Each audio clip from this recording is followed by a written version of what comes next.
1 João 4,16 diz assim: assim conhecemos o amor que Deus tem por nós e confiamos nesse amor. Deus é amor. Todo aquele que permanece no amor permanece em Deus e Deus nele. Amém? O Evangelho afirma, e ele demonstra para a gente que Deus é amor. A Bíblia é enfática nisso, e quando a gente lê também nós percebemos, principalmente em Jesus, esse amor prático acontecendo. Mas a gente podia perguntar, como que é esse amor? Como que é esse amor de Deus? O que significa esse amor? Já que hoje em dia, por exemplo, nós temos a condição de medir com precisão, pesos, através de aparelhos, de equipamentos sensíveis. Mas será que a gente consegue medir o amor de Deus? Que instrumento a gente teria para fazer isso? A gente vive assim num século, num tempo de coisas grandiosas, construções, equipamentos, tecnologia, avanço científico, Mas qual é o tamanho do amor de Deus? O quanto Deus nos ama? Nós sabemos que a palavra é um grande instrumento que nos dá a condição de compreendermos esse amor. Não somente a palavra de Deus descrevendo e mostrando, mas também a experiência na própria vida, na sua própria vida você enxerga o amor de Deus. E também o amor de Deus é presente na história da humanidade. Então a gente tem esses testemunhos que nos ajudam a compreender e ver o amor de Deus. Mas eu queria assim compartilhar o que a Bíblia, o Evangelho diz a respeito do amor de Deus, para a gente refletir e agradecer. Então a primeira menção é que o amor de Deus é grande. O próprio João, na sua primeira carta, no capítulo 3, diz assim: vede que grande amor nos tem concedido o Pai, a ponto de sermos chamados filhos de Deus, e de fato somos filhos de Deus. Por essa razão o mundo não nos conhece, porquanto não o conheceu a Ele mesmo. Vede que grande amor nos tem concedido o Pai. O amor de Deus é grande, O amor de Deus é grande, nessa fala de João, porque Deus olhou para um bando de rebeldes, Porque nós somos rebeldes, e a gente sabe que a primeira rebelião que houve foi dos anjos, E os anjos carregaram a humanidade na sua rebelião, porque quando o homem então ouviu o que o anjo caído disse e concordou e obedeceu, o homem abraçou a rebelião que eles tinham começado. E assim, de maneira que nós também nos juntamos à rebelião dos anjos através da decisão. Mas veja só, o grande amor de Deus, quando olhou, não destruiu o homem, Deus não destruiu o homem apesar da sua rebelião. Antes, pela graça, Deus proveu um caminho de volta, um caminho de reconciliação. Não foi isso que aconteceu lá no relato de Gênesis, Você não vê Deus acabando com a humanidade, muito pelo contrário. Deus promoveu um caminho onde o homem pudesse ter o arrependimento, pudesse voltar. Então o grande amor de Deus está nisso, em nos transformar de rebeldes em seus filhos, em filhos da luz, De pessoas que abraçaram as trevas, o Senhor transformou em filhos da luz mediante o caminho que Ele proveu, que nós sabemos que é Cristo. Mas enquanto não vinha no tempo cheio, na plenitude dos tempos, Jesus, Deus promoveu através dos sacrifícios a oportunidade do homem limpar a sua culpa, ter o descanso para a sua alma, prestar o seu culto e viver com mais tranquilidade, sabendo que estava cumprindo aquilo que Deus disse, até o momento que o verdadeiro sacrifício veio e cobriu todos os pecados e perdoou todos os pecados, porque até então os pecados eram apenas cobertos pelo sacrifício, eram como que guardados esperando o sacrifício perfeito. Quando veio Jesus, o sacrifício perfeito, então aí de fato aquilo foi descoberto e tudo foi perdoado, né, em Cristo. Então veja só, o grande amor de Deus, como diz aqui, vede que grande amor nos tem concedido o Pai, a ponto de sermos chamados filhos de Deus, e de fato somos filhos de Deus. Então é claro que a grandeza do amor de Deus não se resume a isso, o que de fato a nossa salvação em Cristo é o maior tesouro, o maior bem que a gente possui. Mas não se resume nisso, a gente prova o amor de Deus todos os dias, né, no seu cuidado e na sua provisão. Deus não só proveu para esse bando de rebeldes a oportunidade de se transformar em filhos, como Deus sustenta e cuida, né, dos rebeldes e dos filhos, como Jesus ensinou, porque o sol, a chuva, a árvore dá o seu fruto para todos, não é assim? Para o bom e para o mal também, né? Por aquele que cultua, para aquele que não cultua, para aquele que crê e para aquele que não crê. Então o amor de Deus é grande. Outra descrição do amor de Deus na Bíblia, ou a atividade ou a atuação do amor de Deus, é que o amor de Deus nos constrange, né? Veja só, pois o amor de Cristo nos constrange, julgando nós isto, um morreu por todos, logo todos morreram. O amor de Deus nos constrange significa ele nos comprime, né, no nosso interior, ele nos prensa por dentro, ele nos deixa embaraçados por dentro. Quando você pensa naquilo que Deus fez por amor na sua vida, através de Cristo, já é o suficiente para nos constranger. Aí você olha na sua história, você fica mais constrangido ainda, né? No caso daquele que tem consciência de saber que fez a sua oração, foi ouvido, foi respondido, mas espera aí, quem sou eu, né, para acontecer esse movimento, né? Eu estava hoje com a irmã Edna fazendo uma visita, orando com eles lá. A Bíblia diz assim, que o Senhor se inclinou para nós. Quem deve se inclinar para o Senhor somos nós, mas Deus se inclinou no sentido de que Ele olhou, se importou e favoreceu. Então, mas quem somos nós? Então, quando a gente recebe esse amor de Deus em Cristo, ou o amor de Deus através daquilo que Cristo fez, quem tem a consciência daquilo que Deus está fazendo fica constrangido. Ora, a gente fica constrangido quando alguém manifesta uma atitude de amor para com a vida da gente, né? Alguém vem na sua direção gratuitamente, te conforta ou supre uma necessidade, ou vem ao teu encontro com algum gesto de amor, você fica constrangido. No mínimo, você fica pensando o que você pode fazer para retribuir, não é assim? Se a gente faz isso entre nós, imagine o que Deus fez, o quanto isso deveria nos constranger.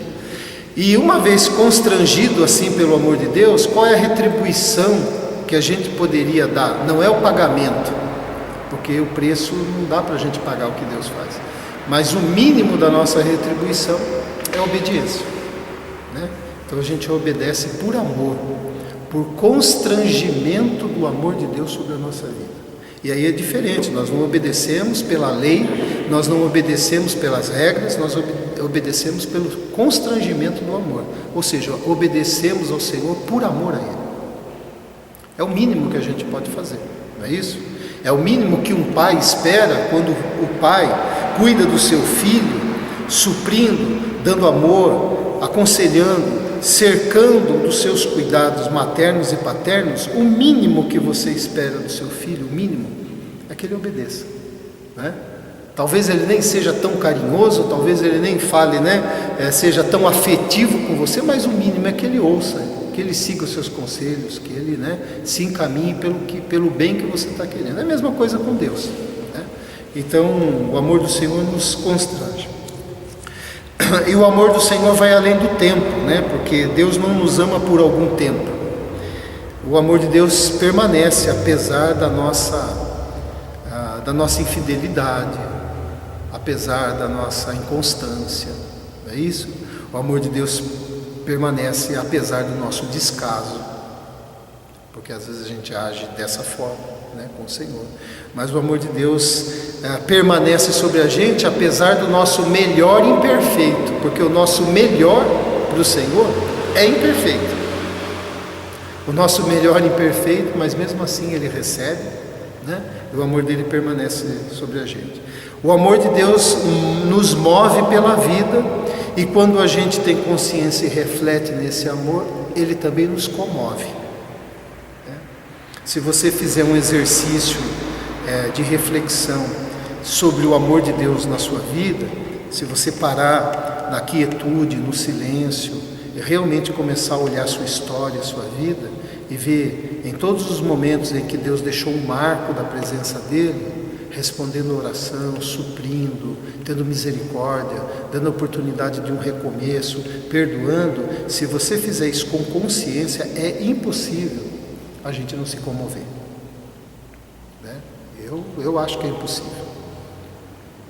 É como aquele leproso que foi curado por Jesus, e ao perceber na sua caminhada que foi curado, ele volta para louvar, né?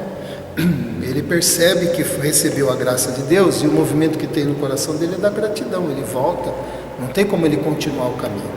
E se a gente faz esse caminho da reflexão sobre o amor de Deus, é impossível que a gente não se comova, e a gente no mínimo brote gratidão no nosso coração, brote algum sentimento, né, de bem-querer, de compromisso com ele. Mas às vezes a gente não faz essa reflexão, né? A Bíblia diz também que o amor de Deus excede, olha só, Efésios, Paulo diz assim: a fim de poderdes compreender com todos os santos qual é a largura, o comprimento, a altura, a profundidade, e conhecer o amor de Cristo que excede todo entendimento, para que sejais tomados de toda a plenitude de Deus. Quando diz assim que o amor de Deus excede, diz o amor de Deus é além, né? Além do que nós compreendemos, além do que nós merecemos. Ele é superior, ele supera, ele transcende, ele ultrapassa qualquer afeto que a gente possa imaginar como um ser humano possa exercer. Se você pensar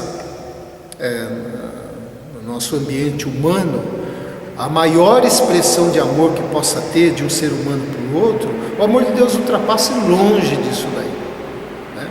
Se você pensar no amor de uma mãe, né? Ou se você pensar em alguma expressão de amor na história, o amor do Senhor ultrapassa. Por que ultrapassa? Porque o Senhor ama aqueles que não o amam, né? E a gente tem uma dificuldade enorme de amar quem a gente não ama, né? Ou quem a gente não tem tanto afeto, tanta proximidade. Mas o Senhor ama rebeldes, não ama a rebeldia deles, não ama o pecado, não ama o erro, mas ama a pessoa, né? Porque senão o Senhor não proveria um caminho para resolver isso. E outra coisa, as filosofias, os ensinos, os dogmas, os símbolos, os rituais, seja o que for, as ideologias, nada substitui o amor de Deus.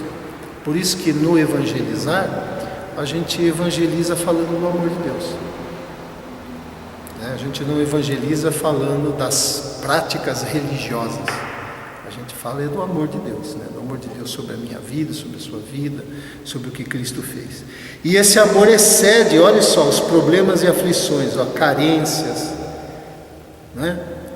Você já se sentiu carente e já provou o amor dele. Dor, você já ficou dolorido e já provou o amor dele. Perseguições, incompreensões, prisões. Você fala, mas nunca fui preso. Mas na alma, na nossa alma, a gente está preso a situações, preso a lembranças, preso a sentimentos, presos à nossa história, né? E a gente prova o amor de Deus. Ingratidões, injustiças, o amor de Deus excede a cultura, porque o amor de Deus não veio apenas para um povo, veio para a humanidade, não é isso? O amor de Deus excede o tempo, não é? Deus amou lá no passado, Jesus lá, o povo lá em Jerusalém há 2000 anos atrás, mas Deus ama do mesmo jeito hoje, não é isso? Excede o tempo. A palavra de Deus também diz assim, que Deus é generoso. Você conhece esse verso? Porque Deus amou o mundo de tal maneira que deu o seu Filho unigênito para que todo aquele que nele crê não pereça, mas tenha a vida eterna. Deus amou o mundo, né? Deus amou o mundo criado. Não é só as pessoas. Deus amou o mundo, tudo que Ele criou, o universo, os animais, as árvores, as coisas que vemos, que não vemos, as coisas que pertencem ao nosso planeta, à nossa galáxia, as coisas que estão fora, os mundos que a gente nem conhece, que o homem ainda está descobrindo, o que tem embaixo do mar, né? Deus ama tudo, aquilo que a gente enxerga, o que não enxerga. Deus amou o mundo de tal maneira que deu o seu Filho. Aí você fala, mas Deus deu o Filho dele para aquilo que está debaixo do mar, Deus deu o Filho dele para o universo, para outros mundos, né? Outras galáxias. Deu, porque o universo será restaurado por causa da obra de Cristo, não é isso? Haverá novos céus e nova terra, não é? Quando o homem caiu, não caiu só o homem, caiu a criação. A terra que não tinha nada a ver, que tudo dava livremente, começou a produzir espinhos e abrolhos, não é isso? Os animais que conviviam, o homem chamava, nomeava, apresentaram a sua ferocidade contra o homem, não foi? E você lê em Isaías, essa nova criação, o leão convivendo com o cordeiro, o homem enfiando a mão dentro da toca da áspide, da cobra e não ser picado. Tudo isso está mostrando que a restauração, a obra de Cristo vai restaurar tudo, o universo todo. Paulo diz que o universo geme esperando a revelação dos filhos de Deus. O universo geme, aguarda, porque ele também será restaurado, né? Então Deus ama o mundo, e é claro que Deus ama a humanidade, ama cada um de nós. Então o amor de Deus, ele é generoso, né? Nesse sentido, é para tudo, é para todos, né? E o amor de Deus é tão generoso que a pessoa que recebe o amor de Deus, que fica cheia do amor de Deus, ela não consegue represar esse amor. Quando uma pessoa ela é invadida pelo amor de Deus, ela sente, aquilo extravasa, aquilo vaza dela, né? As pessoas percebem, porque ela olha com amor, ela fala com amor, ela faz com amor. E olha a generosidade de Deus, ele coloca, deposita, derrama o amor dele sobre um indivíduo, e dele vaza para tudo aquilo que está à sua volta. Olha a generosidade de Deus, né? Então, nesse sentido também, Deus é generoso, né? Não fica confinado a uma só pessoa, não fica confinado só ao ser humano, mas ele atinge toda a criação. E o amor de Deus não é egoísta, né? Nesse sentido. O amor de Deus, a palavra diz que ele é derramado no nosso coração, com abundância, né? Que o Espírito trabalha isso.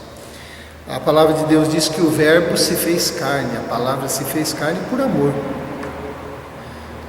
Que Jesus é o dom inefável de Deus, e que Jesus é a encarnação do amor, né? O amor, ele perde o seu sentido apenas de contemplação, de conceito, para se tornar algo de perna, de braço, de cabeça, de cheiro, porque é Jesus, né? O amor que a sociedade descreve é um conceito na poesia, né? Mas o amor em Deus, ele tem movimento, é gente de carne e osso. Então, o amor de Deus, ele é generoso, e a gente vê essa generosidade do amor de Deus em Cristo. Olha para Cristo e você vai ver o amor de Deus. Olha para Cristo e você vai ver o quanto o amor de Deus é generoso, né? A gente pode pensar num único momento. Imagine alguém como Jesus, que nunca fez mal a ninguém, que só quis o bem, que só pregou o bem, que só ensinou o que era bom, que curou pessoas, que multiplicou alimento, que, enfim, nenhuma ruga naquilo que ele fez, ser cuspido, batido, caluniado, não é isso? E depois um ser desse, que tem consciência de quem ele é, de que ele fez o bem, ao receber tamanha afronta, tamanha injustiça, com todo o poder de pedir ao Pai que fizesse justiça, ele pede ao Pai que perdoe. Não é isso? Como é generoso, né, o amor de Deus, né? Então, a gente vê isso em Cristo. E por fim, a palavra diz que o amor de Deus é sacrificial. Mas Deus prova o seu próprio amor para conosco pelo fato de ter Cristo morrido em nosso lugar, ou por nós, sendo nós ainda pecadores. Quer dizer, é sacrificial por quê? Porque alguém morreu no nosso lugar. Tem um autor muito conhecido, que chama John Stott, que diz assim: se você quiser a definição do que é amor, não vá no dicionário. Olhe para o Calvário. Ele escreve assim, né? Olhe para o Calvário que você vai ter a definição do amor, né? Então a cruz de Cristo é o símbolo maior do amor. Antes de Cristo, a cruz simbolizava sofrimento, dor, punição, maldição, não é isso? Tortura. Mas agora, quando a gente olha para a cruz de Cristo, ela simboliza o quê? O amor de Deus, né? Pelo fato de ter Cristo morrido por nós e no nosso lugar. São dois movimentos diferentes. Primeiro, ele morreu por nós, em favor de. E o outro, ele morreu no lugar. Ele substituiu, dizendo que o certo seria que a gente morresse. Mas ele não só morreu por nós, como morreu no nosso lugar. Então, é um amor sacrificial, né? E ele se deu assim, como a gente disse, não só por nós, mas também por toda a criação. Então, por que eu estou compartilhando essa palavra? Para que o amor de Deus quer alcançar o nosso coração. E Deus tem um amor com todas essas qualidades que a gente falou, né? Por exemplo, o amor dele é grande, é constrangedor, é excessivo, é generoso, é sacrificial. O amor de Deus é assim. Só que tem o seguinte: eu preciso me abrir para isso. Eu preciso acolher esse amor no meu coração. Eu preciso me abrir para que esse amor seja crescente dentro de mim, que eu possa ganhar consciência do significado dele e eu possa desejar tanto esse amor a ponto de que esse amor seja visto em mim. Aí a gente pode perguntar: mas como que isso acontece? Como é que eu acolho o amor de Deus? Ora, quanto mais você se entregar a Cristo, quanto mais você obedecer a Cristo, quanto mais você fizer aquilo que Cristo ensinou, mais do amor de Deus estará em você. Não é isso? Porque Jesus não é a encarnação do amor? Então, quanto mais dele você tiver, mais amor você tem. E quanto mais dele, como é que eu tenho mais dele? Ó, quando eu ouço a palavra dele e acolho para a minha vida. Quando eu ouço a palavra dele e pratico. Quanto mais eu tenho de Cristo, nesse sentido, mais do amor dele eu vou ter. Quanto menos eu acolho para praticar, menos eu tenho. Eu posso acolher para saber. Eu posso acolher para saber falar para outro. Mas se eu não acolher para praticar na minha vida, o amor não estará presente. Eu vou ter muita coisa para falar a respeito do amor, mas muito pouco para amar, né? Como é que a gente ama? Sendo igual a Cristo. Porque Cristo só amou. Cristo não fez outra coisa, né? Jesus não fez outra coisa. Até quando ele deu a dura, foi por amor, né? Que ele deu umas duras lá, não deu? Nos escribas, fariseus e tudo mais. Então, até mesmo em Pedro, né?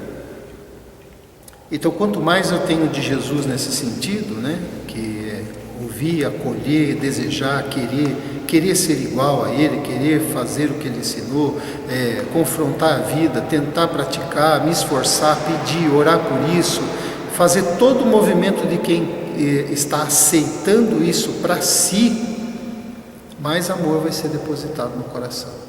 Porque aí você vai ser confrontado com o perdão, você vai ser confrontado com a devoção, você vai ser confrontado com a generosidade, você vai ser confrontado com a mansidão, você vai ser confrontado com a alegria, você vai ser confrontado com tudo aquilo que Cristo foi.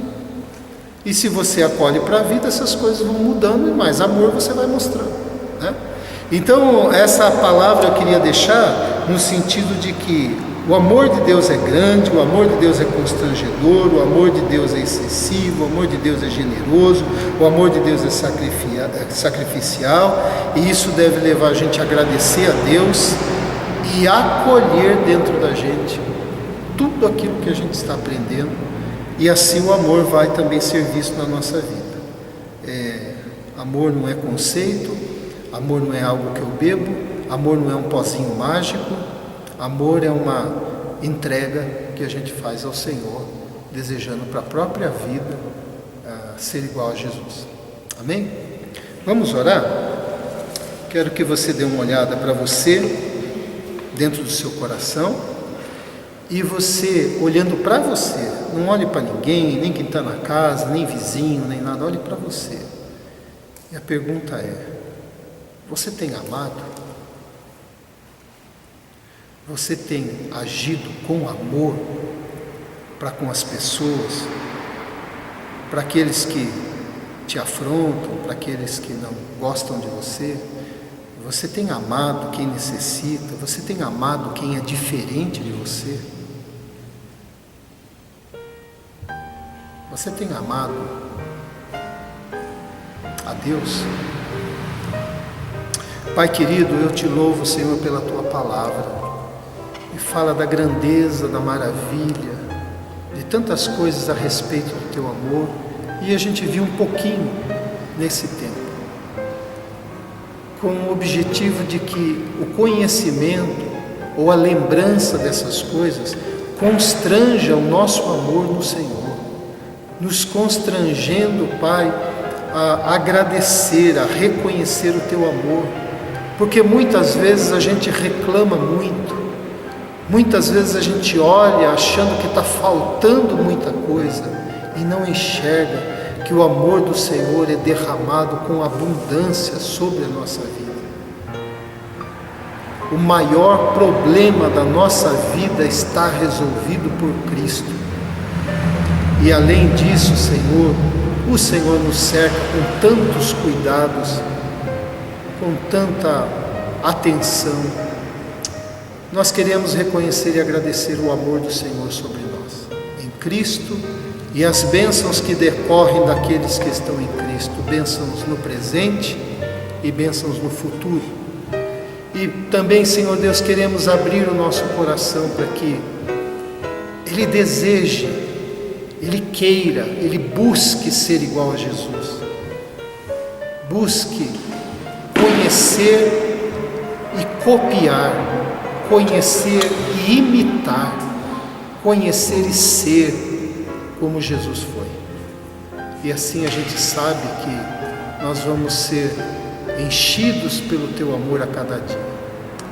Senhor, ajuda cada um aqui na sua meditação, ajuda cada um que ouvir essa palavra a olhar para dentro de si e desejar ser uma pessoa que ame mais. Ame segundo o amor de Deus. Ame segundo e com o amor que tem recebido do Senhor com abundância. Em nome de Jesus. Amém. Amém? Deus abençoe.